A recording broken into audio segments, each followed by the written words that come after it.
All right, so a lot of people have asked us, what's the life cycle of our rabbits? What do we do from when they are born up until when they get dispatched, when they're older? So we have some meat for the dog and for us.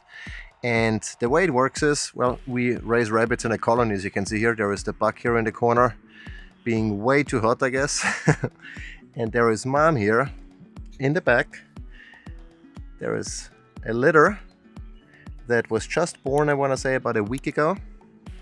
And there is another litter, also 10. That though is just incredibly performant. There's another litter down here. They have a hole somewhere here to tunnel. So the way it works is, we typically have the buck and the doe together, and at some point, the doe gets pregnant and delivers. And usually all the nests are underground. So we typically see the babies when they are maybe 2 or 3 weeks old, when they first surface. I mean, they might surface earlier, but I suppose they do it at night or when we are not around, and so we don't see it. We typically see them around the 2 to 3 week mark, just based on our estimates and their weight. And from that point on, we leave them obviously with Mom for, I want to say, approximately 8 weeks or so. So they are well weaned at that time. They don't nurse anymore. You smell me, huh, little one? You smell me. And once they're about 8 weeks old, we move the grow-outs to mobile rabbit tractors, where we're going to go to next, and have them on pasture, basically. That has a couple of reasons. One is so they cannot backbreed to Mom. Males in particular, we actually had that happen. This litter, the little ones, those are actually from a litter we dispatched not too long ago. Really, be gentle, okay? That's our favorite buck. So they don't backbreed to Mom, obviously, and so we moved them out, and also to make space here, because there's only so much space in this hutch. That's the largest hutch actually we have. We have 2 smaller ones we're going to show you in a second as well. And to make room, we moved them out. So let's maybe walk over to our rabbit hutches, where you can see some of the grow-outs in 2 of the tractors that we have on the lawn.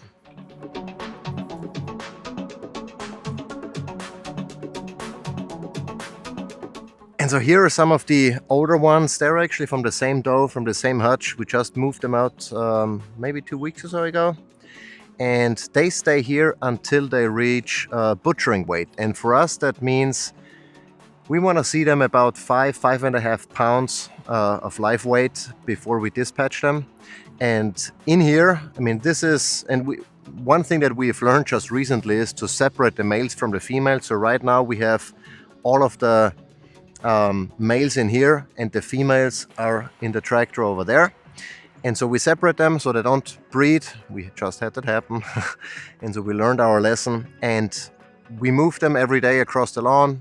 They mow everything down, they fertilize the lawn, and they're basically on pasture and stay healthy. That's really important, so they don't get exposed to their own poop. And they stay here until they are 5.5 pounds, and then they get dispatched. And we have a separate video on how we dispatch rabbits. It's basically cervical dislocation. It's fairly quick, and that's how we do that. We normally, or most of the rabbits, go to our dog, because our dog eats 2.5 pounds of meat every single day. That costs a lot of money if you have to buy it. So he eats a lot of rabbit, obviously mixed with beef and some fattier meat. So it's not just the protein from the rabbits. And then we repeat the cycle.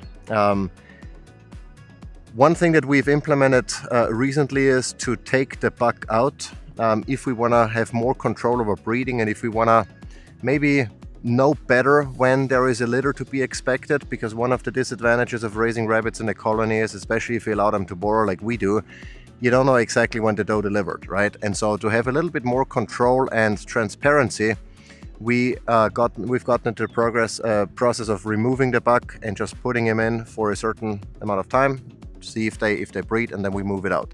But yeah, that's pretty much a life cycle of our rabbits. We have 3 breeding pairs right now in 3 different hutches. Maybe we can walk over to the other 2 hutches real quick so I can show you.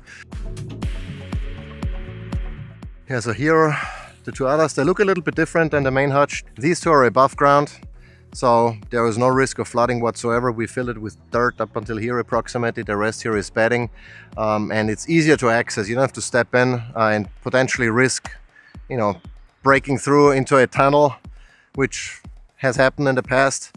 And here is the other one. There's actually a litter in there right now, but they are in the tunnel.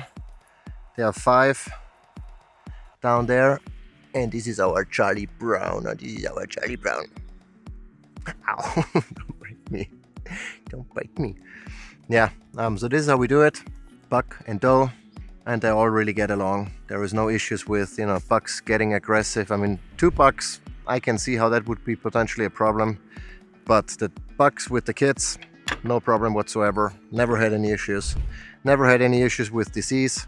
We maybe record another video in the future talking specifically about some of the diseases you might encounter if you raise rabbits in close contact in the colony and what you can do about them. But that should be a subject for another video. But that's it. If you liked the video, give it a thumbs up, subscribe, stick around, and maybe send it to someone who could benefit from it. Maybe someone who might consider raising rabbits in a colony like we do.